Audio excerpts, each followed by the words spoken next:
అందరికీ నమస్కారం. నేను మీ కిరాకార్పిని. నిన్న ఆర్కే రోజా వైఎస్ఆర్సీపీ కీలక సమావేశంలో కొన్ని అనుచిత వ్యాఖ్యలు చేశారు. ఆవిడ ఏం చేశారు అనే దానికి నేను సమాధానం చెప్తాను, చూడండి. తప్పు చేసి జైలుకి వెళ్తే అవమానంగా భావించాలి కానీ తప్పుడు కేసు వల్ల లోపలికి వెళితే బాధపడాల్సిన అవసరం లేదు. ప్రజల్లో మీరు ఒక హీరో అవుతారు. ప్రజల కోసం మీరు వెళ్తున్నారు కాబట్టి ఆ ప్రజల ఆశీర్వాదం మీకుంటుంది. మీకు ఎటువంటి ముప్పు జరగదు. అందుకు పార్టీ నేను సిద్ధంగా ఉన్నాను మిమ్మల్ని కాపాడుకోవడానికి అని అన్న మాకు ధైర్యం చెప్పారు. ఇక్కడ ఆర్కే రోజా ఏం చెప్తుందంటే, తప్పు చేసి జైలుకి వెళ్తే అవమానంగా ఫీల్ అవ్వాలి కానీ తప్పుడు కేసుల వల్ల జైల్లోకి వెళ్తే మనం హీరోలు అవుతాం, జనాలు మనకి జై కొడతారు అంటుంది. అదే కాకుండా లాస్ట్లో ఏమంటుందంటే, అన్న మనకు ధైర్యం చెప్పాడు అంటుంది. అసలు అన్నకు ధైర్యం చెప్పేది ఎవరు? అన్న ఇప్పుడుండే పరిస్థితుల్లో ఎప్పుడు జైలుకి వెళ్తాడో అన్నకు కూడా తెలియదు. అన్నకి ధైర్యం లేక ఏ యలహంక ప్యాలెస్లోనో, తాడేపల్లి ప్యాలెస్లోనో, హైదరాబాదులోని లోటస్ పాండ్ ప్యాలెస్లోనో, లండన్లోనో దాక్కొని తిరుగుతూ ఉన్నాడు. ఏదన్నా శవం తగిలితే తప్ప అన్న రాడు. అన్న మీ దగ్గరకు వచ్చి మీకు ధైర్యం చెప్పాడా? అన్నకి ధైర్యం చెప్పేవాళ్ళు లేక ఏడుస్తూ ఉన్నాడు, కుమిలిపోతూ ఉన్నాడు. మీకు వచ్చి అన్న ధైర్యం చెప్పాడా? ఏమంటున్నావు నువ్వు? తప్పుడు కేసులో లోపలికి వెళ్తే ప్రజలు మనకి జై కొడతారు అంటావా? అంటే ఇప్పటి వరకు ఎవరైతే లోపలికి వెళ్ళారో వాళ్ళు ఏ తప్పు చేయలేదు పాపం. వాళ్ళందరూ హీరోలే. వాళ్ళందరూ అనవసరంగా లోపలేసేసారు. వాళ్ళు ప్రజలు వాళ్ళని ఆశీర్వదిస్తున్నారా? ఒకసారి ఇప్పటి వరకు ఎవరు వెళ్ళారు, ఎలాంటి పాపాలు చేశారు, ఎలాంటి తప్పులు చేశారు, వాళ్ళని హీరోలు అందామా జీరోలు అందామా అనేది ఈ రోజా ముందు ఒకసారి ఇది కూడా ప్లే చేస్తా, చూడండి. ఇప్పటి వరకు జైల్లోకి వెళ్ళి చెప్పుకూడుతున్నటువంటి ఒక నలుగురిని చూపిస్తాను. రోజా అన్న మాటలకి అవి కరెక్టా లేదా చూద్దాం. ఇలా చూడండి.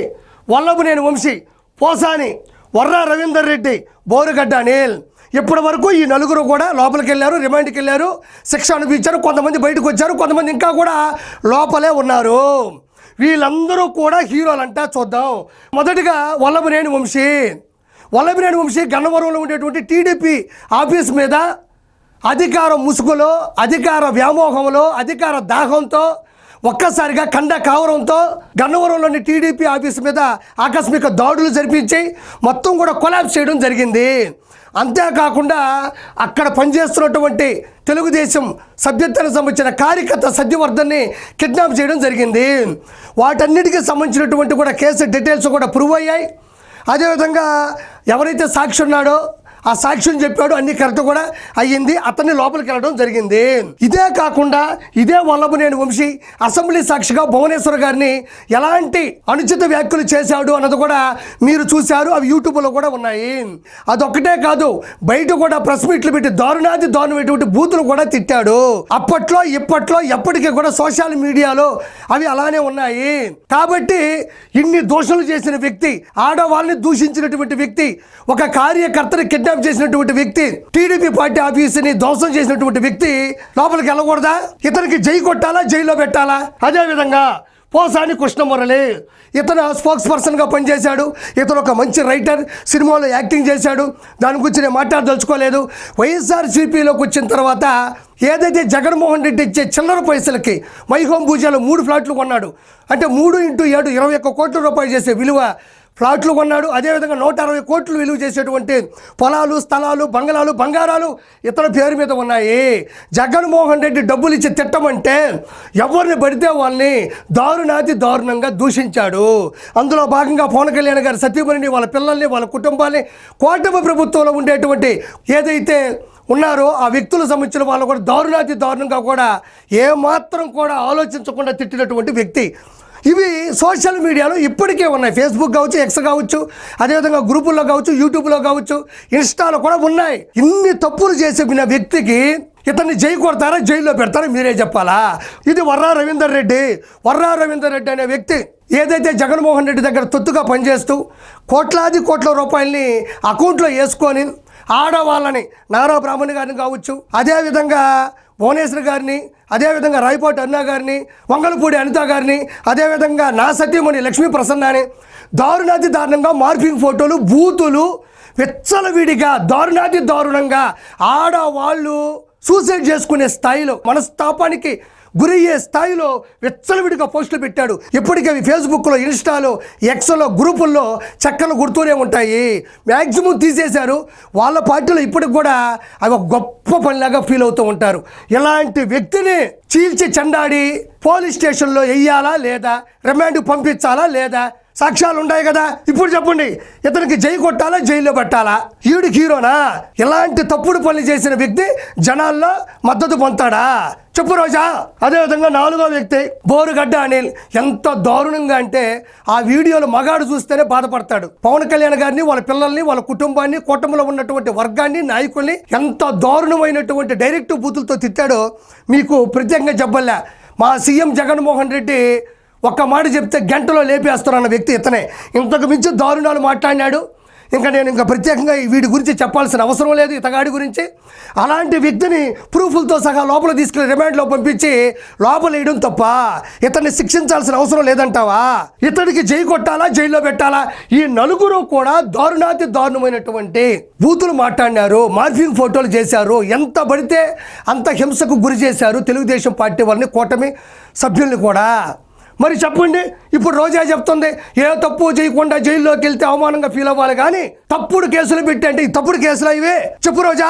నాకు ఇప్పుడు అర్థం కాదు ఏంటంటే, నీ దృష్టిలో ఇలాంటి పనులు చేసి జైల్లోకి వెళ్తే మంచి వాళ్ళు, ప్రజలు మద్దతు ఉంటుంది, ప్రజలు జై కొడతారు, ప్రజలు గమనిస్తున్నారు, ప్రజలు ఓట్లు వేస్తారంటున్నావు. సరే, ఈ విధంగా తప్పులు పొరపాట్లు చేసి హీరోలు అవ్వాలనుకుంటే, హీరోలే అని నీ దృష్టిలో అనుకుంటే, ఇంకా మీ వైఎస్ఆర్సీపీలో చాలామంది హీరోలు, హీరోయిన్లు కూడా ఉన్నారు. ఎందుకంటే మగవాళ్ళు హీరోలు అంటే ఆడవాళ్ళు హీరోయిన్లు అనాలి కాబట్టి. రానున్న రోజుల్లో లోపలికి వెళ్ళి హీరోయిన్లు ఎవరున్నారో ఒకసారి చూద్దాం. ఆర్కే రోజా 3,000 కోట్ల రూపాయలు అక్రమంగా ఇసుక కావచ్చు, గ్రావెల్ కావచ్చు, తిరుమల సంబంధించిన టికెట్లు కావచ్చు, ఎర్ర చందనం కావచ్చు, అదేవిధంగా శాప్ చైర్మన్ బైరెడ్డి సిద్ధార్థ రెడ్డితో కలిపి 400 కోట్ల ఏదైనా కుంభకోణం ఉందో వాటి దృష్ట్యా హీరోయిన్ రోజా లోపలికి వెళ్ళబోతుంది. అదేవిధంగా నెక్స్ట్ హీరోయిన్ ఎవరంటే ఇదిగో విడుదల రజని. ఈవిడ చిలకలూరుపేట మాజీ శాసనసభ్యురాలు, ఈవిడ మంత్రిగా కూడా పనిచేసింది.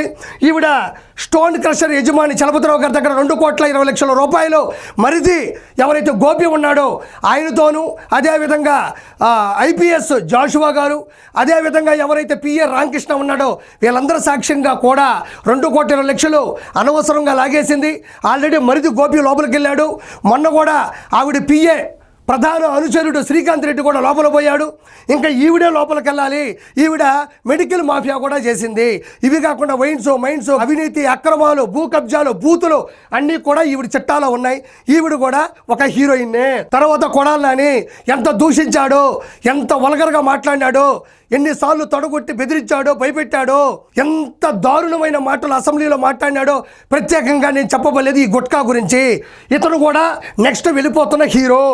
అదేవిధంగా అనిల్ కుమార్ యాదవ్ తొడగొడతాడు, పౌరుషం అంటాడు, నేను అనర్గళంగా మాట్లాడుతున్నాను అంటాడు. చెయ్యని తప్పు అంటూ ఏదీ లేదు.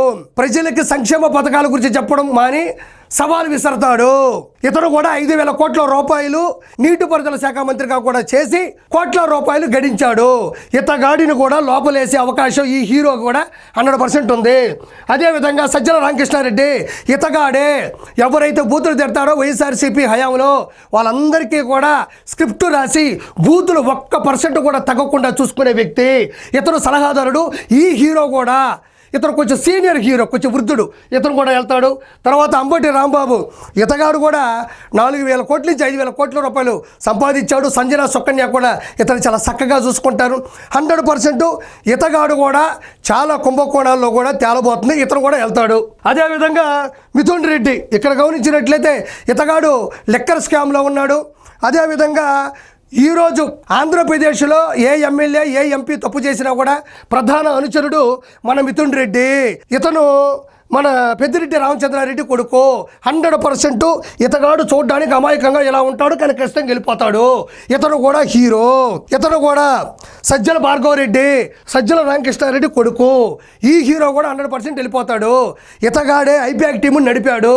ఇతగాడే జగన్మోహన్ రెడ్డి డబ్బుని వీళ్ళందరికీ అకౌంట్లో కొట్టి బూతులు తిట్టండి అని ఆజ్ఞాపించేది ఈ పిల్ల సజ్జలే.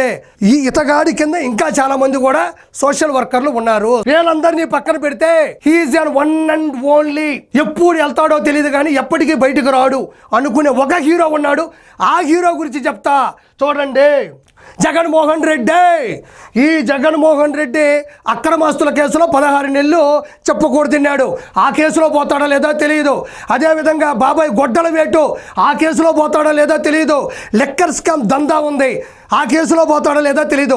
మొత్తానికి ఇతగాడు ఈ హీరో 100% లోపలికి వెళ్తాడు. వెళ్ళడం ఖాయం, వస్తాడో లేదో నాకు తెలియదు. ఎందుకంటే దస్తావేజులు ఉన్నాయి అతని దగ్గర, కేసులు. నేను దీని బట్టి చెప్పేది ఏంటంటే, ఈ అన్న మీకు ధైర్యం చెప్పాడా? అన్నకి ధైర్యం చెప్పేవాళ్ళు లేక లోపల కూర్చొని కుమిలి కుమిలి ఏడుస్తున్నాడు. నువ్వు మళ్ళీ చెప్పాలా?